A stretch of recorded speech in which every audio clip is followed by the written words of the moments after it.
Welcome to Bee's Travelogue episode 63. My last weekend in September I spent in Mokpo. On many of my trips I had seen the orange or reddish bridge in the distance and I had wanted to get closer and see it. So on Saturday, September 28th, I took the bus and got off at a stop that was fairly close to the bridge. From there I started walking and saw this wall that was overgrown with pumpkins. I thought it was a little bit dangerous having them grow that high up from where they might fall and possibly hurt someone, but still it was very interesting. I then saw what I think is a dead spider being carried away by something. I'm not sure exactly what that was.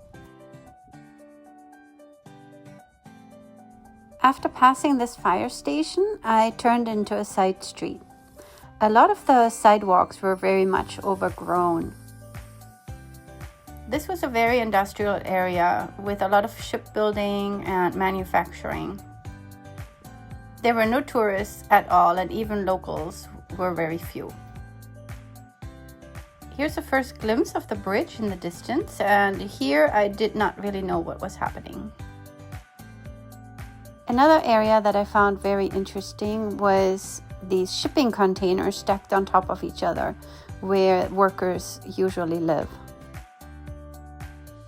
I finally found the water and the bridge. I had seen the bridge very early on during my first visit to Mokpo when I took the cable car. I could see it very far away looking down from Udall Mountain. Since then, I had seen it several more times when I was climbing the mountain near Mokpo National University, just north of Mokpo. So now I was near the bridge and actually walked underneath the bridge. I could hear all the traffic going over it, trucks and cars and buses. I could see the islands on the other side of the water, and it was very interesting to see what the bridge looked like from underneath. I then found these locks and walked through marshes. I wasn't actually sure if I could get back to the city this way or if I had to completely backtrack, but I just kept walking. I then came to this underpath that was sort of spooky and made me think of all sorts of fantasy shows I had watched, K-drama, The Tunnel, for example. This was still really very close to Mokpo, but it felt very rural. There were fields and lots of bushes and all sorts of vegetation. I remember this spot in the road where there was a garbage collection area with a CCTV.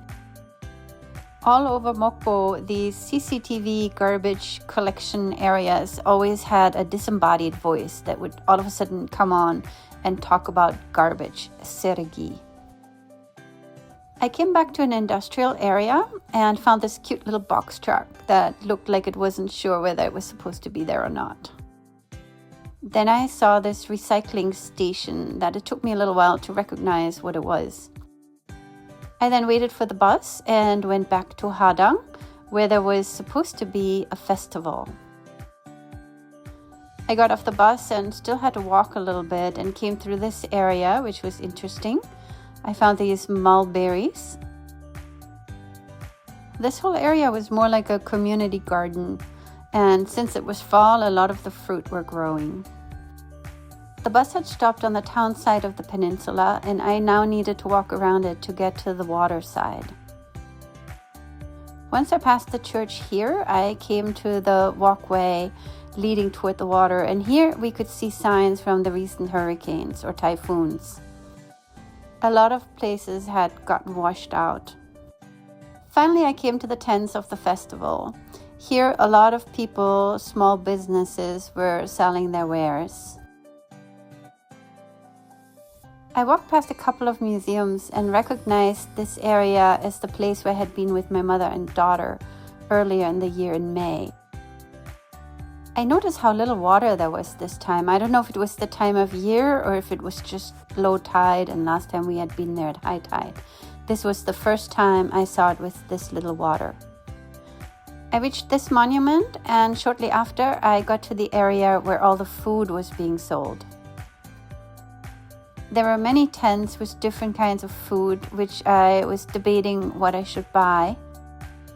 There was also a stage area and many chairs for people to sit. The bus ride through Mokpo had inspired me to go back the next day to explore it further.